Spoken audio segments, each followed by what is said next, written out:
बिस्मिल्लाहिर्रहमानिर्रहीम अस्सलाम वालेकुम। आज की वीडियो एक यूनिवर्सल AC/DC फ़ैन सर्किट के ऊपर है। ये पावर एशिया कंपनी के एक DC इन्वर्टर फ़ैन का सर्किट है जो कि ख़राब हो चुका था और ये मैंने रावलपिंडी से नया ले आया हूँ। मैंने सोचा इसके ऊपर एक वीडियो बना दूँ ताकि आपको थोड़ी बहुत गाइडेंस मिल सके। ये बेसिकली ये सेम डमी के अंदर पंखे आते हैं, बस इनमें सिर्फ काम करने का असूल मुख्तलिफ होता है। और सबसे पहले इसकी साइड पे करते हैं, इसकी थोड़ी सी देख लेते हैं जो स्पेसिफिकेशन लिखी हुई है। ये आप देख सकते हैं, इंटेलिजेंट वेरिएबल्स, ये सब कुछ ड्रामेबाजी है। परमानेंट मैग्नेट, ये जाहिर सी बात है इसके वो काम करने का असूल ही गलत है और तरीके से काम करता है, तो इसलिए इसमें परमानेंट मैग्नेट होती है। ये इनको सबको बातों को छोड़ें। ये आप देख सकते हैं AC/DC फ़ैन, AC 60 वाट और DC 2.5 एम्पियर 12 वोल्ट के। ये मैंने अच्छी तरह से टेस्ट किया। ये मैंने एक कस्टमर को लगा के दिया है, मेरे पास अभी पंखा तो मौजूद नहीं है, तो मैंने सोचा शार्ट साहब को इसका डिटेल बता दूं। ये 4000 रुपये का आता है पावर एशिया का पंखा और ये AC पे 80 वाट लेता है, 60 वाट नहीं है, ये गलत इन्हें लिखा हुआ है। और जो DC 2.5 एम्पियर लिखा हुआ है, ये मीडियम स्पीड पे इसके इतने एम्पियर हैं। जब ये फुल स्पीड पे चल रहा होता है और अगर अच्छी मतलब सोर्स लगा हो, बैटरी का वोल्टेज इसको प्रॉपर मिल रहे हो, ये तकरीबन 3.5 से 4 एम्पियर के साथ ही चल रहा था। तो बाकी ये बस इसके डिज़ाइन ही है और ये लोकल मेड होता है, इसमें कोई इतनी बड़ी चीज़ नहीं है, बस साइडों पे भी यही कुछ है। तो इसको साइड पे कर देते हैं। और इसकी मैं आपको एक चीज़ और बता देता हूँ। बेसिकली ये पंखे हमें थोड़ा बहुत इनका बेनिफिट भी है, और वो क्या बेनिफिट है वो मैं आपको बता देता हूँ। शायद इस पर लिखा भी हो, मैं देख लेता हूँ। इस पर कुछ भी नहीं लिखा, ये देख सकते हैं, ये इसकी स्पेसिफिकेशन लिखी हुई है, लेकिन ये वैसे बेमतलब सी हैं। इसका जो मुझे फ़ायदा नज़र आया है वो सबसे पहला ये है कि इस पर बिजली का कोई इशू नहीं है। अगर आपके एरिया में 100 वोल्ट पे बिजली है तो तब भी ये पूरी स्पीड से काम करता है, यानी कि इसमें ना बिजली का मसला नहीं है, वोल्टेज से इसको कोई मसला नहीं है। और दूसरा, ये रिमोट ऑपरेटेड होता है, इसमें डिमर की ज़रूरत भी नहीं होती। अक्सर बात से चाइना के डिमर वैसे भी इनका ड्रामे लगे रहते हैं, महीने 2 महीने चलते हैं, ख़राब हो जाते हैं, स्पीड वेरिएबल नहीं करती, तो इस हिसाब से ये ठीक है। बाकी बिल्ड क्वालिटी इसकी बहुत ही मेरे हिसाब से अच्छी नहीं होती।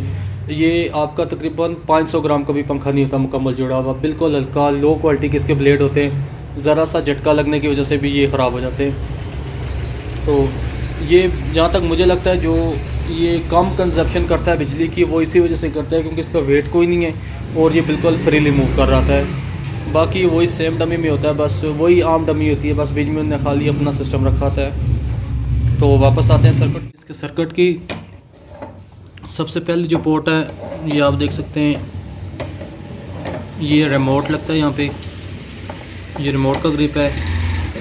और ये पंखे के अंदर से 3 तारें आई होती हैं मोटर की, ये W, V, U, ये इनके कलर होते हैं। ये ग्रिप हमेशा सीधे लगता है, उल्टा नहीं लग सकता, इसलिए आपको टेंशन लेने की ज़रूरत नहीं है। अगर उल्टा लग गया तो कुछ भी नहीं होता। अगर आपके उल्टा लग गया वो पंखा, जिस तरह हम कैपेसिटर की तार अगर उल्टी लग जाए तो वो उल्टा घूमना शुरू हो जाता है, बस इससे ये फ़र्क पड़ता है, कोई इसका मसला नहीं है। यहाँ पे ये आप देख सकते हैं, ये AC का यहाँ पे 220 का ग्रिप आके लगता है, ये पंखे में लगा होता है। ये मैंने बाहर निकाला है इसलिए इस तरह लग रहा है। और ये देख सकते हैं, ये वोल्टेज प्लस, वोल्टेज माइनस, और ये जो इधर वाले 2 कनेक्टर हैं ये बेसिकली स्पीड कंट्रोलर होते हैं। यहाँ पे 10 किलो ओम का वो पोटेंशियल मीटर लगता है, जिस तरह की ये वॉल्यूम मीटर होते हैं, लेकिन इसका फ़ायदा कोई भी नहीं, क्योंकि इतना ज़ाहिर सी बात है यहाँ पे रेजिस्टेंस होती है और इतनी लंबी तार हम नहीं लगा सकते, वो वैसे भी तार की अपनी रेजिस्टेंस भी होती है। तो ये यूज़लेस ने चीज़ दी हुई है, इसका कोई बेसिक काम नहीं है। यहाँ पे आप बैटरी प्लस माइनस लगती है 12 वोल्ट की। और एक चीज़ मैं आपसे और शेयर कर दूँ, ये जो इसका जो AC सेक्शन है ये बहुत ही घटिया किस्म का होता है, चाहे जो भी पंखा हो। इसमें वोल्टेज का ना बड़ा मसला रहता है, थोड़ा सा भी बिजली ऊपर नीचे हो जाए ना लिमिट से तो इसमें कंप्लेन आना शुरू हो जाती है। और ये सर्किट अभी ओके है, इसका सिर्फ ये मसला है इसका AC पोर्शन काम नहीं करता। अगर यहाँ पे हम बैटरी से इसको 12 वोल्ट देते हैं तो ये पंखा बिल्कुल ठीक ठाक चल रहा है। तो इसका हम मेरे ने जो सबसे अच्छा सोल्यूशन देखा है, ये चेंज करने से बेहतर ये है कि इस तरह के अडाप्टर मिल जाते हैं, आम 250-300 रुपये का अडाप्टर मिल जाता है। ये आप देख सकते हैं, ये 12 वोल्ट और 2 एम्पियर का अडाप्टर है। तो ये इसको आराम सुकून से अच्छी तरह से चला रहा है। तो ये मैंने खोल के छोड़ा हुआ था, मैं सिर्फ आपसे इसलिए वीडियोस की शेयर कर लूँ। ये 180 रुपये का मैंने लिया है। बज़ाहिर आप 300 रुपये का सर्किट लेने के बजाय 700-750 रुपये का ये सर्किट आता है। अब इसकी बैटरी वाली जगह पे ये अडाप्टर लेकर लगा दें, आपको कोई वायरिंग भी डिस्टर्ब नहीं होगी, सिर्फ आपका जो है वही काम करेगा जिस तरह आप इसको बिजली पे चलाते हैं। तो और तो इसमें कुछ है नहीं जो मैं आपको बता सकूं। ये इसके सारे मॉसफेट होते हैं जो स्विचिंग का काम करते हैं, और इसमें कुछ भी नहीं है। वैसे वीडियो लंबी करने का फ़ायदा कोई भी नहीं है। तो आपसे बस इतना मैं कहूँगा, जो अगर आपके पास ऐसे पंखे या आपके पास कोई ख़राब पड़ा हुआ है, तो ये उसी कंपनी का कार्ड लेने के बजाय ना आप यूनिवर्सल सर्किट ले लें, ये आपको मिलेगा भी सस्ता।